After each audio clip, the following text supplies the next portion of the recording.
Question है, सही कथन है। पहला कह रहा है सारिपुत्र की बुद्ध से भेंट नालंदा में हुई थी। दूसरा कह रहा है मक्कल पुत्र घोषाल की महावीर स्वामी से भेंट राजगृह में संपन्न हुई थी। आंसर कह रहा है एक सही है, आंसर कह रहा है दो सही है, आंसर कह रहा है दोनों सही है और आंसर कह रहा है दोनों नहीं सही। चलिए देख लेते हैं कौन सही है कौन सा गलत है। तो सारिपुत्र आप लोगों ने नाम सुना है, जो महावीर स्वामी के शिष्य भी थे। तो सारिपुत्र गौतम बुद्ध के शिष्य भी थे, सारिपुत्र और बौद्धगयायन नाम सुना है। तो सारिपुत्र की कह रहे गौतम बुद्ध से भेंट नालंदा में हुई थी।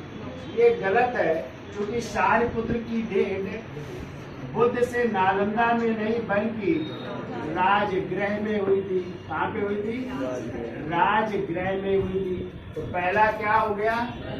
गलत हो गया।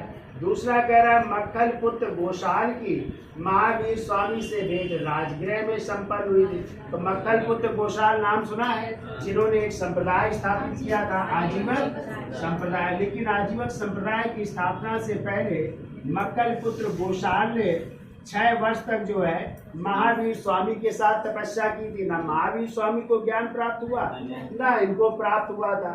तो इसलिए उनका साथ छोड़ करके चले गए। तो उन्होंने एक संप्रदाय स्थापित किया था, आजीवक संप्रदाय। लेकिन कह रहा है मक्कल पुत्र घोषाल की महावीर स्वामी से भेंट कहाँ पे पहली संपन्न हुई थी? तो वो राजगृह ना होकर के पहली भेंट हुई थी कहाँ पे? नालंदा में भेंट हुई थी। तो इसका भी आंसर क्या होगा? ये भी क्या है? गलत है। तो इसका मतलब क्या होगा?